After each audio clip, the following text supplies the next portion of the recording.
हम कुसुम एकटा कॉमेडी बाजि रहल छी जे आइ काल्हि बच्चाके पढ़ाबऽके जे पेरेंट्स सबके माय बापके जे बोलचाल छै से केनाके एक दोसरके नीचा देखाबऽके एक दोसरके नीचा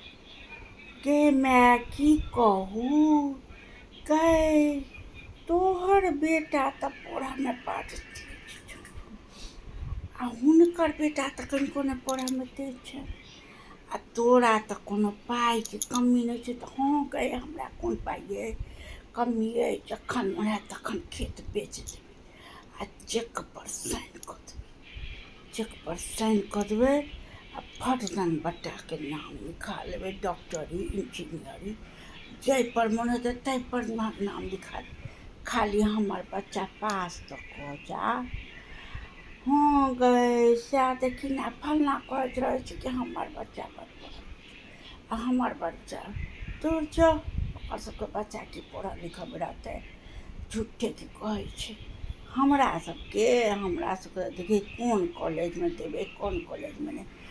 इंजीनियरवला सब तऽ ओतेक नहि छै आब IAS IPS एहि सबमे आब भर्ती करब डॉक्टरी ओहि सबमे पाइक तऽ कोनो कमी नहि जथा पथाके तऽ कोनो कमी नहि तखन की करबै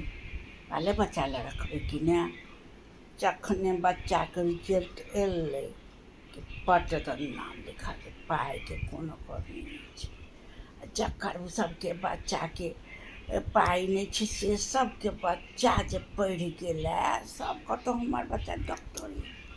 डॉक्टरे इंजीनियरे कलेक्टरे आ हमरा सबके कथीके कमी अइ जतेक पाइ लगतै ततेक पाइ देबै सब गप दैत दैत हँसैत लोट पोट भऽ जेती तऽ की सब सुनऽ वाली सब थाकि जाइ छथि। आब की करती केहन लागल से कनि कहब।